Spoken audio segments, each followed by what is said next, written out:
Moi boas a todos e a todas. Benvidos ao 7º programa de Moci Radio en Radio Leiros.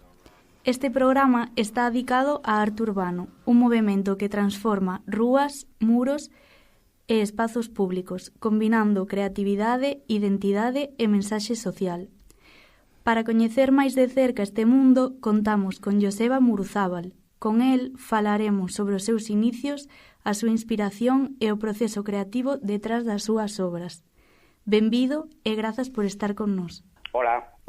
Hola, Joseba, soy Antía. Mira, eu quería preguntarche como empezaches no mundo do arte urbano e que che levou a seguir creando? Bueno, comecei de pequeno facendo grafitis polo Tempere. Rápido comezaron a darnos paredes para que non andivéramos por zonas onde non debíamos pintar. Entón empezamos a facer cousas un pouco máis elaboradas. Íbamos tamén pintar ali a unha vía que había na zona da vía do tren entre a Barcala e o Temple.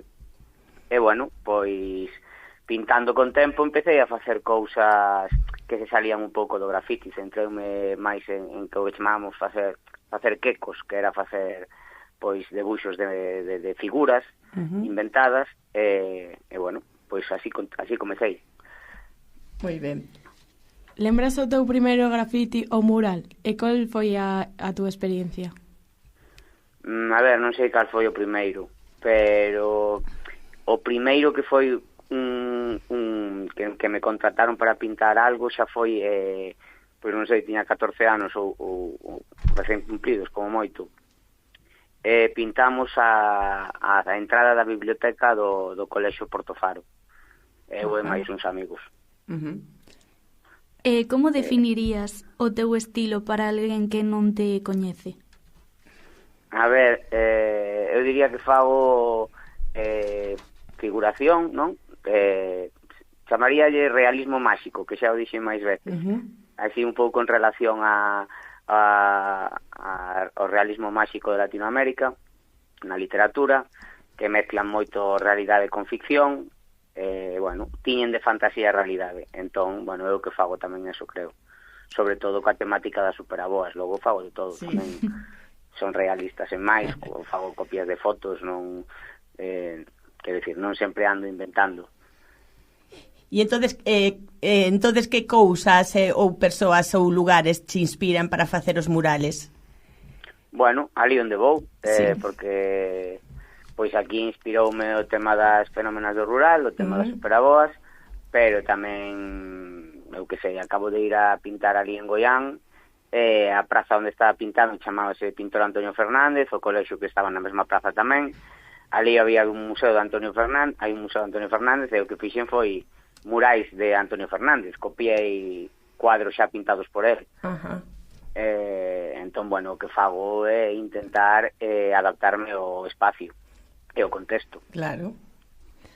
Como é o teu proceso desde a idea inicial ata o mural rematado? Bueno, varía.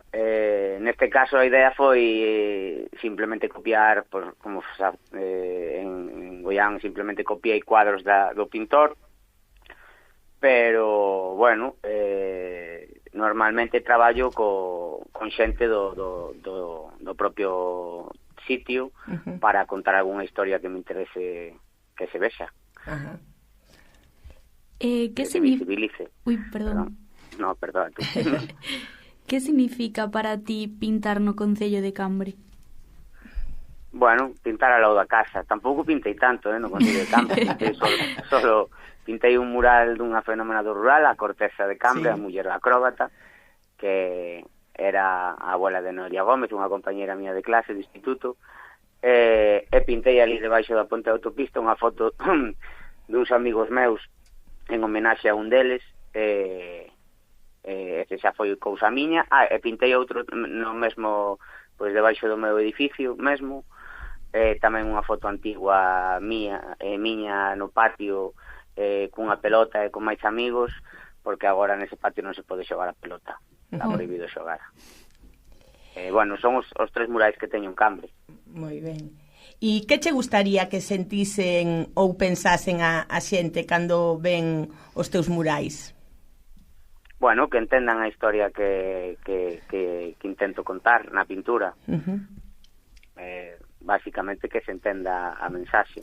Que, bueno, que disfruten coa pintura en sí mesmo tamén, que é unha cousa de disfrute visual, pero tamén que teña contido.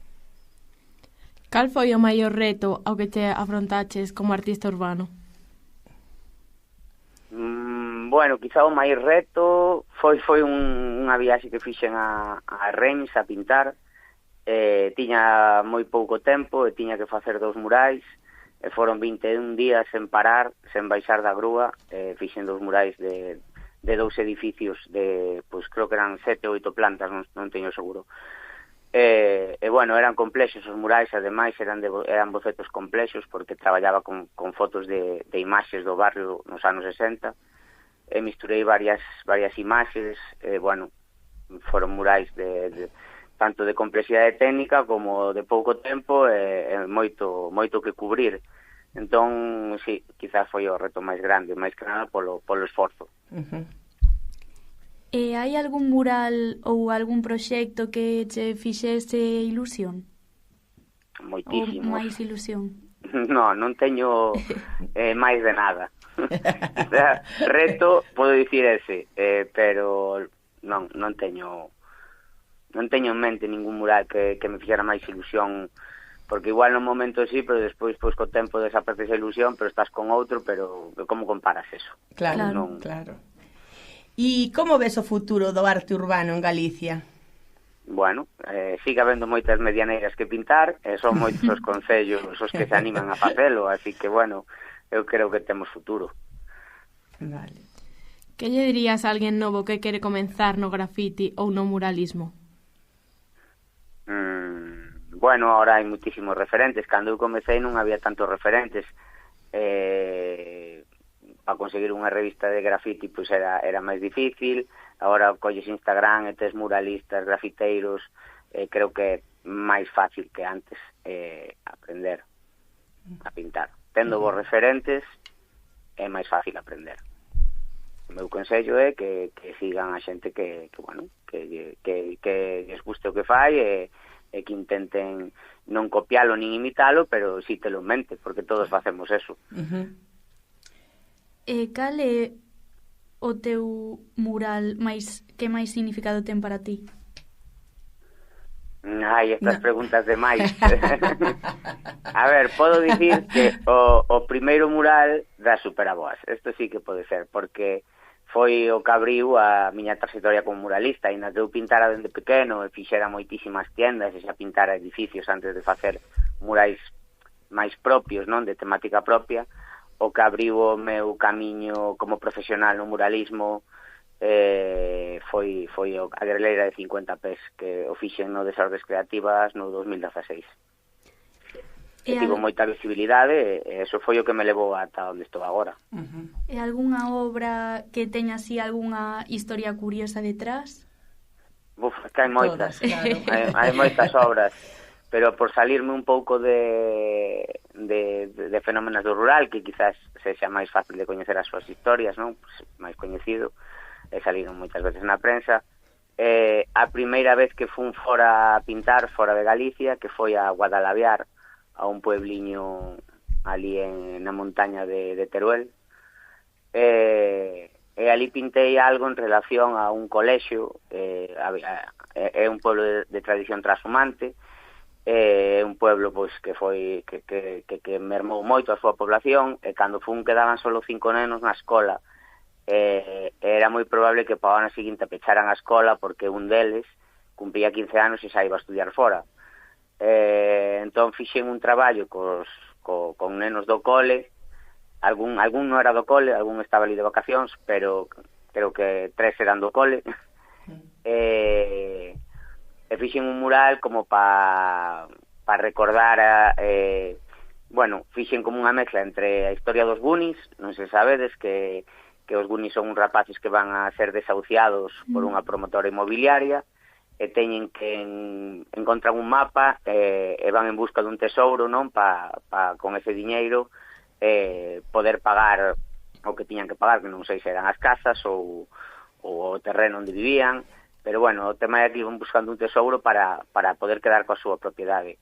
Neste caso fixen un mural no que os nenos de Guadalaviar, estes 5, eran 5, sí, creo que sí, iban en busca tamén dun tesouro, pero o tesouro era dos maquis, porque nesa serra ocultábanse moito na época de posguerra, pois os maquis. E mezcleino tamén con unha lenda dali, que era unha lenda mora. Fixen como estos 5 nenos buscando os tesoros dos maquis, que era pois a pandilla Baturra e el tesoro de los maquis. Estaban dentro dunha cova, coa luz iluminándose eles, moi de cartel de cine. Que guai. Bueno, pois nada máis, e moitas grazas, Joseba, e nada, que te sigan os éxitos ali donde vayas. Vale. Un bico enorme. Grazas. Bueno, pois coñecimos un poquinho máis sobre este tipo de arte e a experiencia de Joseba para expresarse e conectar coa comunidade. E, darlle as grazas por compartir con nós a súa visión e grazas aos ointes por acompañarnos, como non. Ata a próxima. Veña.